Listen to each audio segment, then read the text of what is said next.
Hi dear viewers, welcome to my channel Rajesh English Club.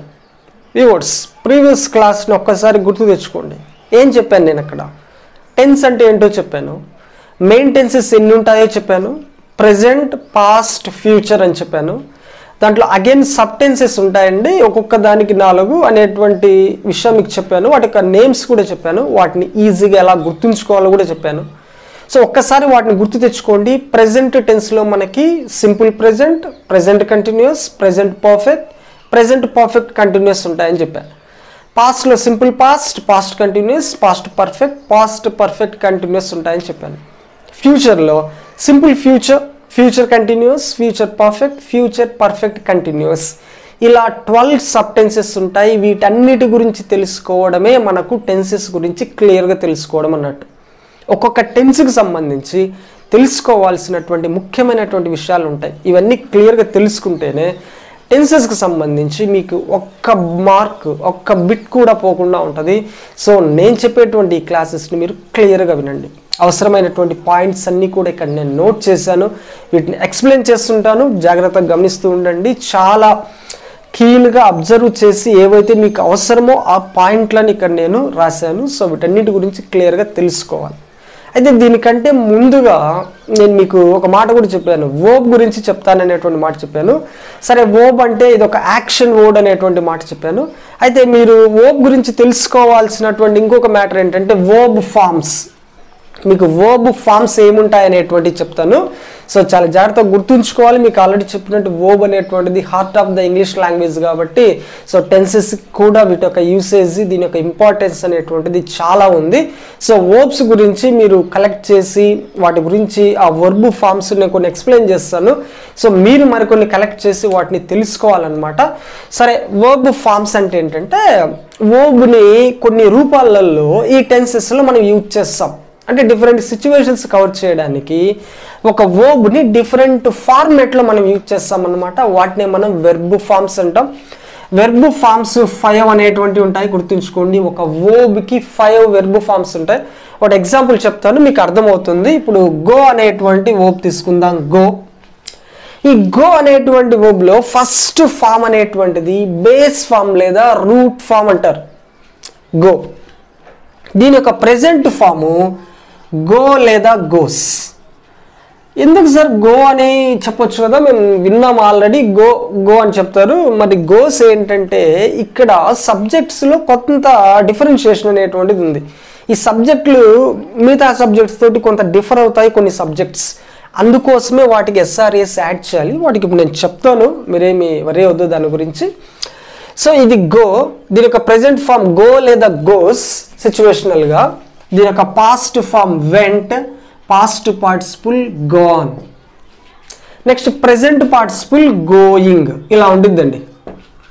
So ఇది base form లేదా root form లేదా to infinitive అని కూడా అంటారు. సో టు గో అనేటువంటిది కూడా చెప్తా ఉంటారు. సో మామూలుగా బేర్గా గో అనేటువంటి మాట చెప్పినా మనకు సరిపోతుంది. ఇది రూట్ లేదా బేస్ ఫామ్ అనమాట.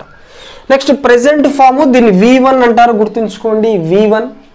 పాస్ట్ ఫామ్ని V2 అంటారు. పాస్ట్ పార్టిసిపుల్ని V3 అంటారు. ప్రెజెంట్ పార్టిసిపుల్ని V4 అంటారు.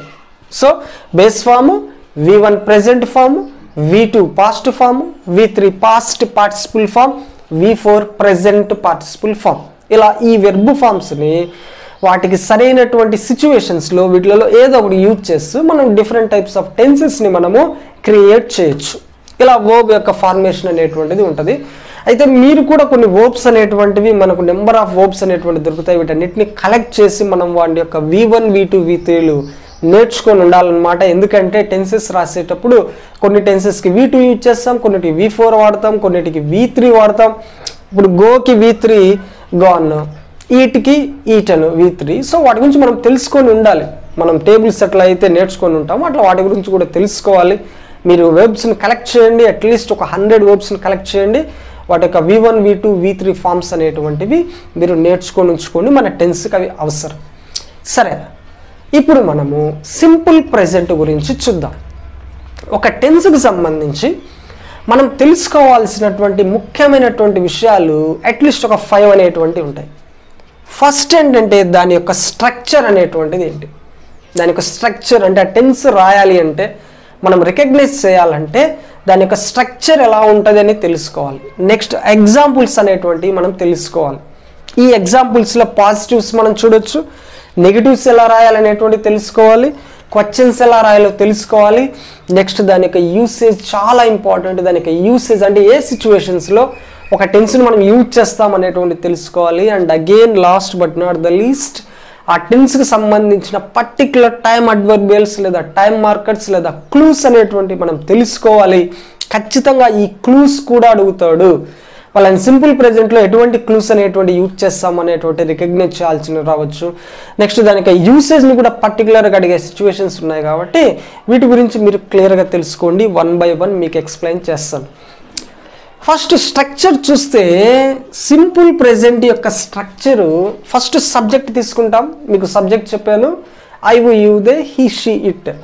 సబ్జెక్ట్ తర్వాత V1 బేస్ ఫామ్ తర్వాత ఉండేటువంటి ప్రెజెంట్ ఫాము V1 ఫామ్ తీసుకుంటాం. అయితే ఇక్కడ చూడండి V1కి సమ్టైమ్స్ మనం ఎస్ లేదా ఈఎస్ యాడ్ చేయాల్సి రావచ్చు. ఇప్పుడు గోకి ఈఎస్ యాడ్ చేశాను. ఎందుకు యాడ్ చేశాను సార్, ఊరికే గోని పెట్టుకుంటే సరిపోయింది కదా అంటే ఇక్కడ ప్రాబ్లం అనేటువంటిది వస్తుంది. వేటితోటి వస్తుందంటే third person singulars he she it, ఏదైనా నేమ్ తీసుకోండి, రమేష్ తీసుకోండి, ఇట్లాంటి సింగులర్ నౌన్స్ తోటి మనం V1 యాడ్ చేయాల్సిన సిచ్యువేషన్లో ఈ స్ట్రక్చర్లో V1 యాడ్ చేయాలి. బట్ దీన్ని అలానే వదిలేయకూడదు. దీని తర్వాత సిచ్యువేషనల్గా ఎస్ లేదా ఎస్ యాడ్ చేయాలి. వేటికండి? థర్డ్ పర్సన్ సింగులర్స్ అంటారు వీటిని. థర్డ్ పర్సన్ సింగులర్స్కి ఎస్ఆర్ఎస్ యాడ్ చేయాలి సింపుల్ ప్రెజెంట్లో. ఏ టెన్స్కు లేనటువంటి రూల్ సింపుల్ ప్రెజెంట్లో వీటికి పర్టికులర్గా ఉంది. అది మనం గుర్తుంచుకోవాలి. ఒకసారి ఎగ్జాంపుల్స్ గమనించండి. స్ట్రక్చర్ మనం చెప్పాం, సబ్జెక్ట్ తర్వాత V1 యూజ్ చేస్తాం, ఎస్ఆర్ఎస్ యూజ్ చేస్తాం సిచ్యువేషనల్గా వచ్చినప్పుడు. తర్వాత ఆబ్జెక్ట్ అనేటువంటిది మనం తీసుకుంటాం. అవి సిచ్యువేషనల్గా ఆబ్జెక్ట్ ఉంటే తీసుకుంటాం, ఆబ్జెక్ట్ లేకుంటే వదిలేస్తాం. అది పెద్ద మ్యాటర్ అనేటువంటిది కాదు ఇక్కడ. సో ఈ రెండు చాలా ఇంపార్టెంట్, వీటి అగ్రిమెంట్ ఇంపార్టెంట్. ఇక్కడ ఎగ్జాంపుల్ సెంటెన్సెస్ చూద్దాం. ఇక్కడ నేను వీ తీసుకున్నాను సబ్జెక్టు, వీ తర్వాత V1 వర్బు గో.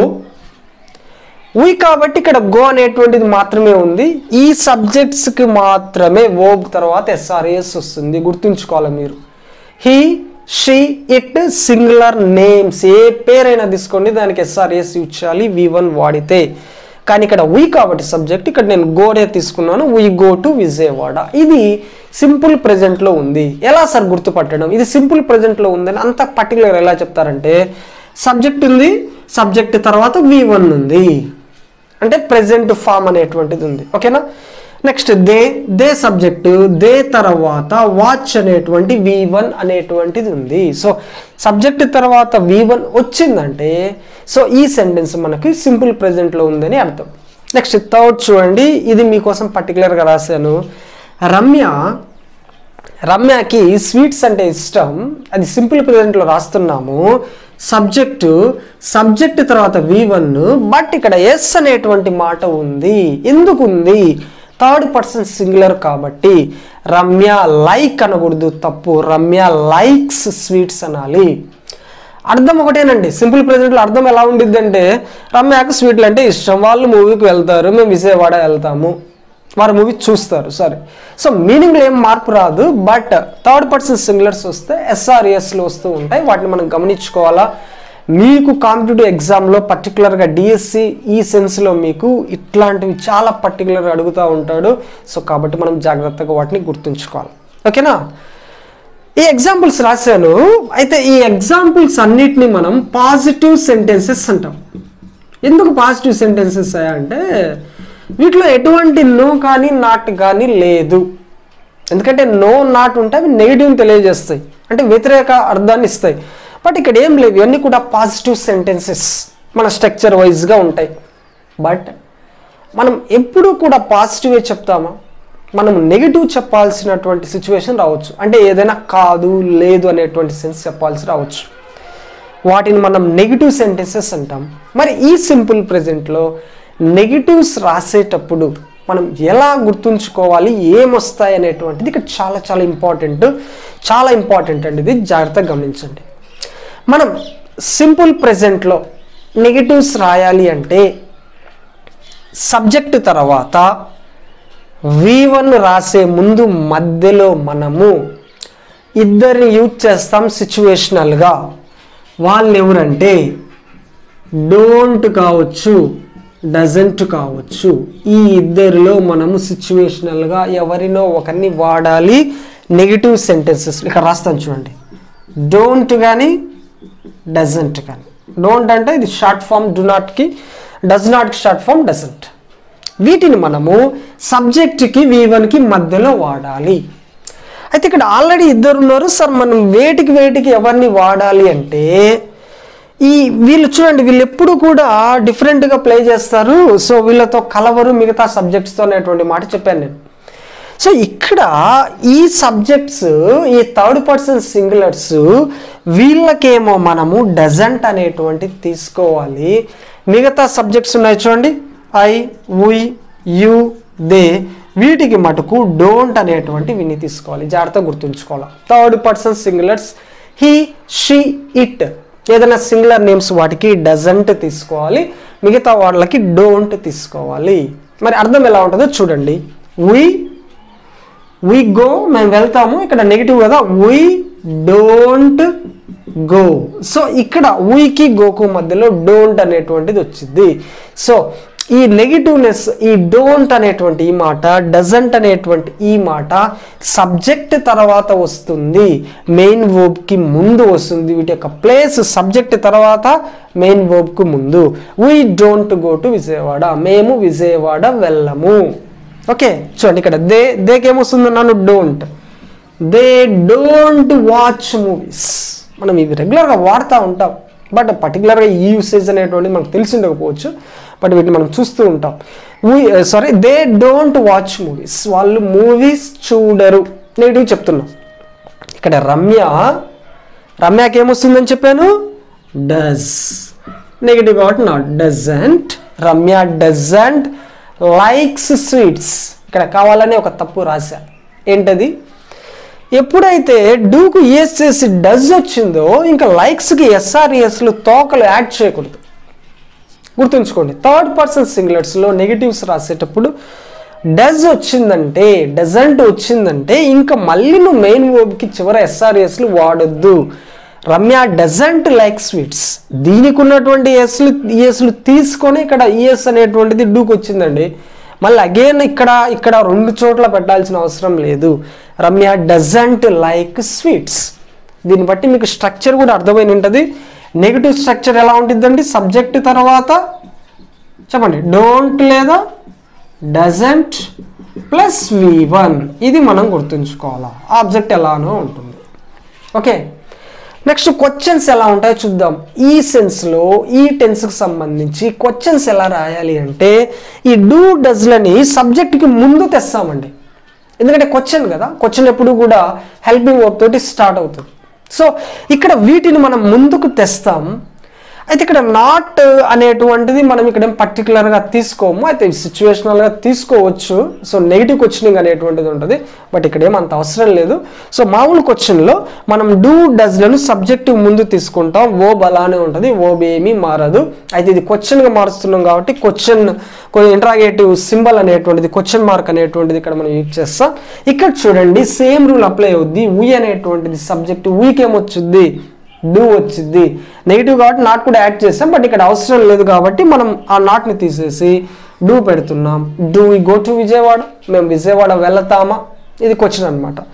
నెక్స్ట్ దేకేమొచ్చిందండి? డూ. సేమ్ మీరు నెగిటివ్ రాయడం వస్తే ఆటోమేటిక్గా మీరు ఈజీగా క్వశ్చన్స్ చెప్పొచ్చు.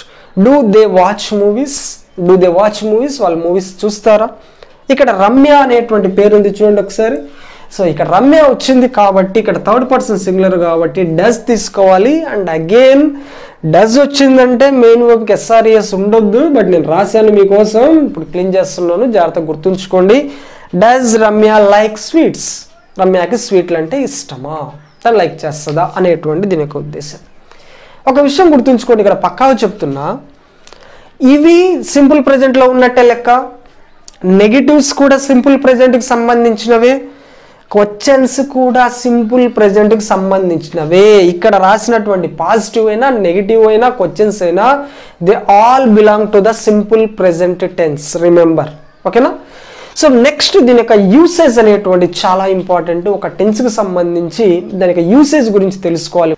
అంటే ఏ సిచ్యువేషన్స్లో దీన్ని యూజ్ చేస్తాం. స్ట్రక్చర్ తెలుసు, పాజిటివ్స్ నెగిటివ్స్ క్వశ్చన్స్ ఎలా రాయాలో తెలుసు, వర్బ్స్ తెలుసు, సబ్జెక్ట్స్ తెలుసు, రూల్స్ అండ్ రెగ్యులేషన్ తెలుసు, బట్ ఎక్కడ యూజ్ చేయాలి కూడా మనం తెలియాలి. సో అందుకోసం దీని యొక్క యూసేజ్ అనేటువంటిది రాశాను. యాక్చువల్గా ఇక్కడ నేను 3 మెయిన్ యూసేజెస్ రాశాను. ఒక సింపుల్ ప్రెజెంట్ టెన్స్కి సంబంధించి చాలా రకాల యూసేజెస్ ఉన్నాయి, బట్ కాంపిటేటివ్ పాయింట్ ఆఫ్ వ్యూలో అడిగేటువంటివి ఇవి అనమాట. సో వీటి గురించి జాగ్రత్తగా గుర్తుంచుకోండి. సో మెయిన్ ఫస్ట్ యూసేజ్ ఏంటంటే ఇది హ్యాబిచువల్ యాక్షన్స్. మనం హ్యాబిట్గా రెగ్యులర్గా అలవాటుగా చేసేటువంటి పనులన్నిటినీ మనం సింపుల్ ప్రెజెంట్లో చెప్పాలి. Habitual actions, regular actions, daily చేసే పనులు, మీరు అలవాటుగా చేసే పనులు, వాటిని మనం సింపుల్ ప్రెజెంట్లో చెప్పాలి. ఒక ఎగ్జాంపుల్ తీసుకున్నాం చూడండి. I read. ఇక్కడ చూడండి ఇది సింపుల్ ప్రెజెంట్లో ఉంది. ఎలా తెలుస్తుంది? Subject main verb V1, subject పక్కన ఎట్లాంటి ఇతర హెల్పింగ్ వర్బ్స్ లేకుండా మెయిన్ V1 మాత్రమే ఉంటే ఇది సింపుల్ ప్రెజెంట్లో ఉందని మనకు ఆటోమేటిక్గా తెలుసు, నేర్చుకున్నాం. So subject plus V1, I read news paper daily. ఇక్కడ ఒక్కసారి గమనించండి, ఇక్కడ ఇది ఒక రెగ్యులర్ యాక్షన్ అని నేను చెప్పడం కోసం మీకు డైలీ అనేటువంటి ఒక టైం మార్కర్ వాడాను. అంటే ఇది ఒక రెగ్యులర్ యాక్షన్ సూచిస్తుంది. సో ఇట్లాంటి టైం మార్కర్స్ని, టైం అడ్వర్బియల్స్ని వాడి మనము టెన్స్ని రిప్రజెంట్ చేయొచ్చు. ఓకే, నెక్స్ట్ సెకండ్ యూసేజ్ మన యొక్క universal truths. So universal truths కావచ్చు, జనరల్ ట్రూత్స్ కావచ్చు, ఈ నిజాలన్నీ కూడా మనము సింపుల్ ప్రెజెంట్లోనే చెప్పాలి. ఇది మీరు జాగ్రత్తగా గుర్తుంచుకోవాలి. Universal truths and general truths, ఈ ట్రూత్స్ అన్నీ కూడా సింపుల్ ప్రెజెంట్లో చెప్పాలి. సో ఇక్కడ చూడండి ఒక ఎగ్జాంపుల్ రాశాను. The earth revolves around the sun. గమనించండి, భూమి ఎప్పుడు సూర్యుని చుట్టూ తిరుగుతుంది. ఇది ఒక యూనివర్సల్ ట్రూత్. సో ఇట్లాంటి ట్రూత్స్ అన్నీ కూడా మనం సింపుల్ ప్రెజెంట్లో చెప్పాలి. అంటే సబ్జెక్ట్ తర్వాత V1 ఉండాలి. ఈ సబ్జెక్ట్ సింగిల్, ఇది థర్డ్ పర్సన్ సింగులర్ కిందకి వస్తుంది, అందుకే వర్బ్కి S అనేటువంటి మాట వచ్చింది. ఓకేనా? ఇవి మీరు గమనిస్తూ ఉండాలి. నెక్స్ట్ జనరల్ ట్రూత్స్ కూడా మనం చాలా చెప్పొచ్చు అండి. ఇప్పుడు హనీ ఈజ్ స్వీట్ అనొచ్చు, బిటర్ గాట్ ఈజ్ బిటర్ అనేటువంటి మాట చెప్పొచ్చు, వాటర్ ఫ్లోస్ అని చెప్పొచ్చు. ఇవన్నీ కూడా జనరల్ ట్రూత్స్ కదా. సో ఈ నిజాలన్నిటినీ కూడా మనము సింపుల్ ప్రెజెంట్లో యూజ్ చేస్తాము. ఓకేనా? నెక్స్ట్ థర్డ్ది for instructions and directions. So మీరు ఎవరికైనా ఏవైనా ఇన్స్ట్రక్షన్స్ ఇచ్చేటప్పుడు, ఏవైనా డైరెక్షన్స్ వాళ్ళకి చెప్పేటప్పుడు ఇవన్నీ కూడా సింపుల్ ప్రెజెంట్లోనే మనం చెప్తాం. ఎగ్జాంపుల్ చూడండి, ఓపెన్ ద బుక్ అన్నాను, బుక్ ఓపెన్ చేయండి. సో ఇది ఒక ఇన్స్ట్రక్షన్ అనేటువంటి నేను చెప్పాను వాళ్ళకి. సో వీటిని మనం సింపుల్ ప్రెజెంట్లోనే చెప్తా ఉన్నాం. V1 ఉంది కదా, సో V1 ఉందంటే ఆటోమేటిక్గా సింపుల్ ప్రెజెంట్ అనేటువంటిది మనం యూజ్ చేసినట్టు లెక్క. నెక్స్ట్ ఇంకోటి చూడండి, టేక్ ద నెంబర్ 6 బస్ అన్నాను. అంటే 6 నెంబర్ బస్ ఎక్కువ అనేటువంటిది ఇంకా ఉద్దేశం. మనం వాళ్ళకి డైరెక్షన్స్ అనేటువంటి ఇస్తూ ఉన్నాం. సో ఇట్లాంటి డైరెక్షన్స్ అవన్నీ ఇచ్చేటప్పుడు మనము V1 అనేటువంటిది యూజ్ చేస్తాము. సో ఇట్లాంటి ఇన్స్ట్రక్షన్స్, డైరెక్షన్స్ అనేటువంటిది మనం ఇచ్చేటప్పుడు సింపుల్ ప్రెజెంట్లో రాయాలి. ఇక్కడ మీకు సబ్జెక్ట్ కనపడకపోవచ్చు, దాని అర్థం ఏంటంటే you open the book, you take the bus అనేటువంటి దీని యొక్క ఉద్దేశం. సో ఇట్లాంటి సిచ్యువేషన్స్లో కూడా మీరు సింపుల్ ప్రెజెంట్ వాడచ్చు.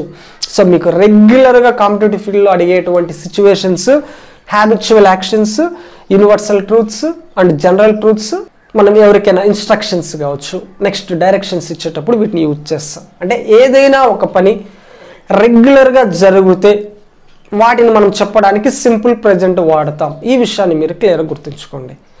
నెక్స్ట్ ఇక్కడ మీకు ఆల్రెడీ మెన్షన్ చేశాను వీటి గురించి. వీటిని టైం మార్కర్స్ అంటారు, టైం అడ్వర్బియల్స్ అంటారు. ఈ టైం అడ్వర్బియల్స్ సింపుల్ ప్రెజెంట్కి పరిమితం, ప్రత్యేకమైనవి టెన్స్కి సంబంధించి. వీటిల్లో ఏది ఉన్నా సరే ఒక సెంటెన్స్ పక్కన అది సింపుల్ ప్రెజెంట్లో ఉంటుంది అనేటువంటి విషయాన్ని మనం క్లియర్గా గుర్తుంచుకోవాలన్నమాట. సో వీటిని కూడా మనం బై హార్ట్ చేయాలండి, ఖచ్చితంగా ఇంపార్టెంట్. మీ కాంపిటేటివ్ ఫీల్డ్ ఎలా అడుగుతా అంటే, so simple present concern time marker ఏంటి అనేటువంటి మనకు ఆప్షన్లో ఇవ్వచ్చు. అక్కడ మనం ఐడెంటిఫై చేసేటువంటి విధానం మనకు తెలిసి ఉండాలి. ఎందుకంటే ప్రతి టెన్స్కు తనకు ప్రత్యేకమైనటువంటి ఇట్లాంటి టైం అడ్వర్బియల్స్ ఉంటాయి కాబట్టి వీటిలలో కూడా మనల్ని టెస్ట్ చేస్తాడు. కాబట్టి వీటిని గుర్తుంచుకోవాలి. ఒకసారి చెప్తాను చూడండి. సో ఎవ్రీడే, డైలీ, రెగ్యులర్లీ ఉంటాయి చూడండి. ఇక్కడ always, often, generally, usually, occasionally, sometimes, every month, every year, hardly, seldom. So ఇట్లాంటి మాటలు ఇవన్నీ కూడా సింపుల్ ప్రజెంట్లో వచ్చేటువంటి టైం మార్కర్స్. వీటన్నిటిని నోట్ చేసుకొని క్లియర్గా నేర్చుకోండి. సో ఇది సింపుల్ ప్రజెంట్కి సంబంధించినటువంటి ఇన్ఫర్మేషన్. నెక్స్ట్ ప్రజెంట్ కంటిన్యూస్ గురించి చూద్దాం.